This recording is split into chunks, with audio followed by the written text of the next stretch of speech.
There's been quite a few people over the years that have asked me where they can get more information on my other rock crawler, the one that's right back here. I had never made a video on the entire build of this rock crawler, so I figured this would be a good time to go back through all my old pictures and video and make an entire build video on this rock crawler. This is a very unique crawler. For example, this is one of only 4 chassis that were built by Paul Horschel at the time this video was made. There's at least one more in the works right now, but in the future, I should say. But at this time, this was the first of 4 chassis. When we first started talking about building a rock crawler like this, the thoughts were to have it make it as small and narrow as possible and to make it a 4-seater to take the kids. At one point, we were talking about making a little 2-seat rear steer car, but our wives kind of vetoed that one and we decided to go with the 4-seater so that we could take the kids in the back. So that was the idea behind this. And Paul always likes to think outside the box and do things a little bit different. So he wanted to get a little bit fancier with it and do things like having trailing arm and leading arm suspension all the way around. I had decided it was time to tear down my old Jeep buggy and start a whole new buggy build. I stripped all the parts off that chassis and started parts collecting for that new buggy. I ended up picking up an LS1, a Turbo 400 transmission, and converting my transfer case over to made up to that Turbo 400 transmission. I cut all the old brackets off my axles. At that point, Paul had started sending me different designs that he was drawing up on CAD. I was getting pretty excited about this new car. In April of 2019, we started cutting tubes and building the chassis at Paul's house. The first weekend, we got a ton of work done on this chassis. Essentially, we had an entire chassis after probably 3 days of work sitting on the table. I couldn't believe how fast this was all coming together, and it was looking so good. We basically built this chassis in 3 different layers. We built the belly pan, then we built the belt line layer, and then the roof line, and then tied it all together. Since that time, Paul's jig table has definitely evolved, but we found a way to make this one work for this chassis. This thing was starting to look so good as it was all coming together. Now everything about this chassis is designed to work together. So for example, right here you can see how the brackets are all completely tied in with the nodes of the chassis. Everything on it is designed so well. I had spent a few different weekends there through April through May, and at that point I was finally ready to get to take it home. This is what it looked like when I slid it into my trailer and got to take it back to my shop. Up to this point, I had never had a buggy this nice before, with all these really nice looking welds and the way everything was tying in together. The motor, the transmission, the transfer case, everything was so nice and clean. I was loving the way this was coming together. For those that might not know much about Paul Horschel, the guy who was designing this chassis, well, he designed some of the most innovative Ultra 4 cars out there today. He's also had a ton of success racing his Ultra 4 cars in different races like the Mint 400 and the Baja 1000. The stuff he designs is always top notch and really innovative. We've been helping him out in the pits since the beginning. I can't make it to all the races, but we try to make it to as many as we can, at least a few different ones a year. And at this point, I haven't missed a King of the Hammers yet. Now going out to these races and helping out in the pits is also a family event as well. Paul's my brother-in-law. We get to go out and our kids get to see their cousins, and it's just a great time at these races. It's always a new, interesting experience getting to go to some of these different events and see things that we haven't seen before. Some of my favorite different races over the years have been like the Mint 400 and the Baja 1000 and even one Ultra 4 race down in Mexico. Some of these events have been an absolute blast. Well, getting back to the buggy build, at this point it was all starting to come together. I could put the axles under the chassis with the motor and transmission in there and see what everything's going to look like. Now, Paul had already had all the clearances designed in there, but you still want to see what everything's going to look like. It was pretty exciting to get to put the new shocks and everything in there. Another thing I was trying to learn was to TIG weld. I wasn't much of a TIG welder, so I just started practicing. I wanted to have nice looking welds on this chassis, so I kept practicing my TIG welding so that I could finish the rest of this chassis out and not have a mixture of MIG welds on there with TIG welds as well. So everything was looking really great. You can see here just how tight some of the tolerances were. From the control arms to the transmission to the headers to the frame, everything was designed to be very tight. The control arms to the motor, everything was really tight. But that's what it took to tie all of this together and to make it all fit.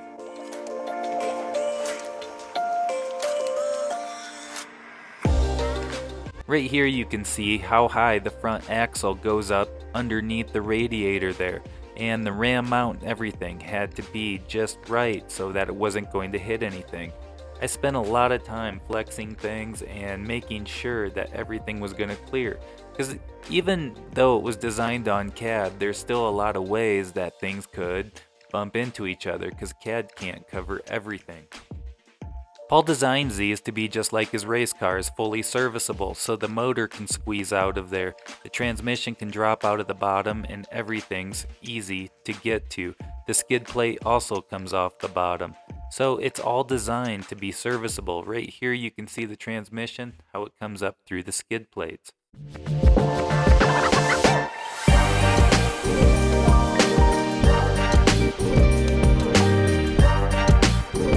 Once I was able to start putting the aluminum panels on, that's when it all started to look like something. I was finally getting an idea what this was going to look like in real life, and not just on a CAD program.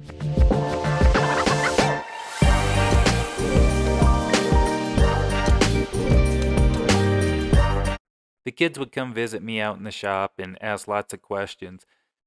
I had them sitting in the seat just to see what kind of clearances I have. It's amazing just in this amount of time how much they've grown since this car was made. These kids are growing so fast. But it was a lot of fun to have them come out in the shop and ask me questions. At this point, I was able to start putting paint on the chassis. I had all the brackets done, and there are a ton of brackets on this thing. Every one of those panels has quarter-turn fasteners, so every one of those has a bracket as well. Everything on this is designed to be serviceable and taken off, so there's a ton of little brackets all over the place. It took a long time to get everything in place and make sure it all fit, but slowly it was all starting to come together. At this point, we were only weeks away from getting out to King of the Hammers, and that was my goal, to try and get this car fully done to get out to King of the Hammers that year. I kept cycling the suspension, making sure that everything was going to clear, that there were no issues anywhere, and it was all starting to come together. At this point, I was working on getting all the wiring and plumbing and all that stuff tied up. This motor was looking so fresh and clean. The entire car was looking so fresh and clean. I couldn't wait to get this thing out for the first time and get it in the rocks. I was getting super anxious as it was all starting to come together. Here's the kid starting it up for the first time.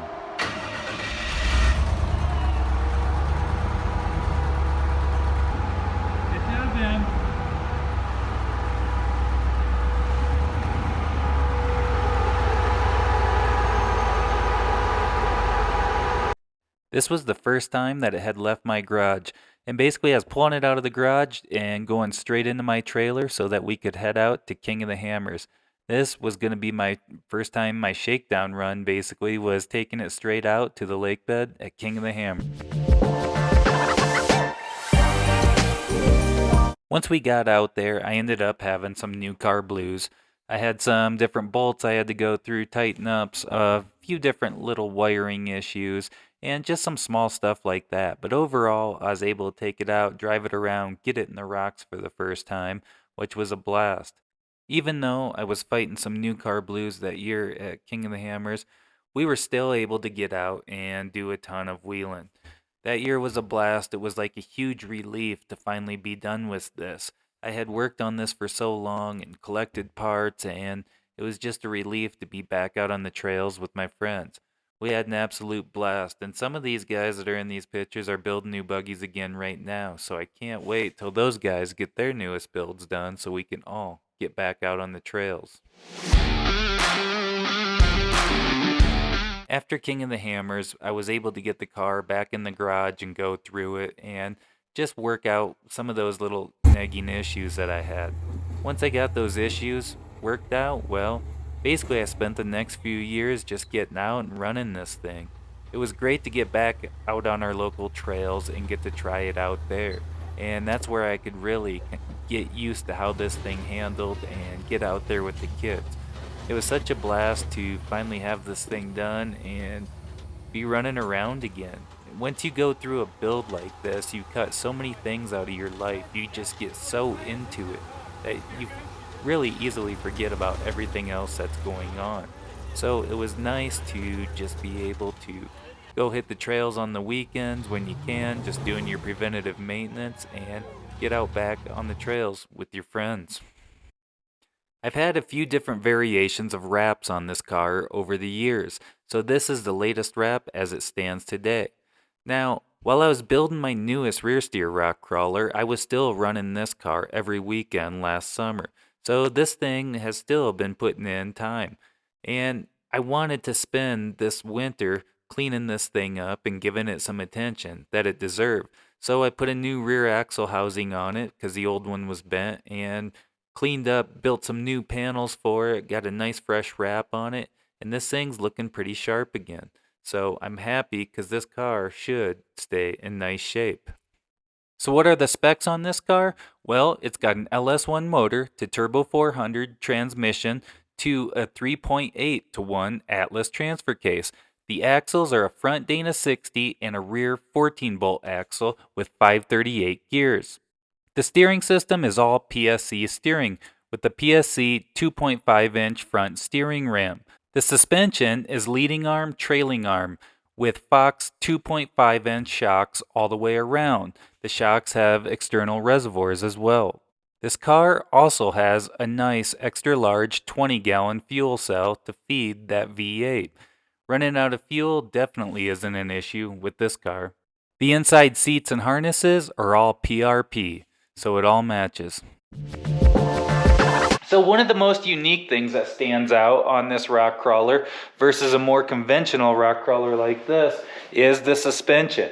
Now, Paul Horschel always likes to think outside the box, so on this particular chassis, he wanted to do leading arm front suspension and trailing arm rear suspension. So the shocks are mounted on the control arm, on the trailing arm, or on the leading arm right here, and that accomplishes a couple things.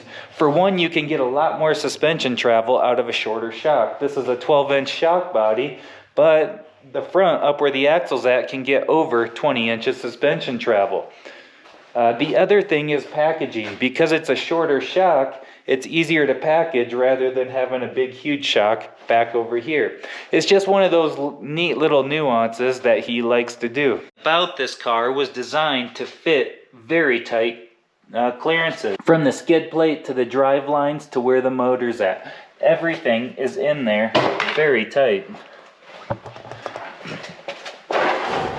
Looking up through the rear suspension, you can see the transfer case and the muffler up there as well as the suspension. Everything is packaged very neat and very nice inside this car. Even the fuel cell was custom built by Paul and designed. So he designed the fuel cell to fit into this chassis exactly. And so with this chassis, you have the fuel cell, and then you also have a storage bin right here for throwing a few extra things. Well, when Paul designed this, he had in mind putting the kids in the back. And so with this PRP seat, this bench seat was perfect for the kids. Now my kids are already starting to grow up so fast, they're starting to grow out of this seat. Also down here we have a under seat heater under there as well. Two front PRP seats, some of the smaller ones that you could get to fit all of this. This chassis is only 48 inches wide, center to center. So it's a very narrow chassis. The goal is to keep them narrow so it's easier to fit through the rocks. We probably went a little narrower than we had to on this, but hey, you can't go wrong with that. Paul always likes to design his signature dashes. All of his race cars look like that too. And what's nice is all your electronics, like the computer and everything else, can go in there. So almost all the electronics for this car are up in this dash area. everything from the winch solenoid and relay all the way down to the ECU to all the different relays that I have for the electronics. Almost all the wiring is inside of this dash, and it made wiring it a breeze. It made it super clean and easy. Under the hood, we've got the LS1 all stuffed in here. This has been an absolutely great motor. I love this motor. We've got the shock reservoirs stuffed up under there as well, the steering reservoir, and everything else. Everything else is just nice and neatly packaged inside here. This has been a great car. I've been running it pretty hard for the last 3 years, so really had a blast with this thing, and I was happy to get to clean it up again. So another custom thing that Paul likes to do on his cars is this is a custom radiator that he designed to fit right inside of there. And if you look, the winch goes right under it. So basically the winch goes right over the steering ram right there, and everything's very tight, but it's very nice and clean. And it works very well to have as a suck down winch as well. That's how I use it, to have it go down there. So from in the cab, I can simply hit a button to suck the front end down when I'm on a steep climb. Now, when I first started showing up to the Colorado rock crawling trails with this car, I got a wide range of comments, and a lot of them were typically like, oh, leading and trailing arms on a rock crawler? You know, why? You know, a lot of people were just kind of curious, why would you do that? So I covered that a bit briefly before, but the leading and trailing arms with the properly designed suspension worked great. This thing was always super stable, it was always very predictable, and it drove through the rocks great. It's been a great all-around car, and it's held up really well. So that was never an issue. So, you know, overall, this has been a great car the last few years. I've had a ton of fun in it, and we're not done with it. I just wanted to clean it back up and freshen it back up and get it nice looking again. I still have a lot of plans to use this car. For example, I wouldn't mind just going and running around the Red Rock trails out in Moab with it. We'll still use it around our local trails. We'll still get out with it. I just don't want to take this on the 10 plus type trails anymore. I don't really feel the need to do that. And just staying off those sorts of trails will keep this thing in a lot better shape. But overall, this has been a super fun car.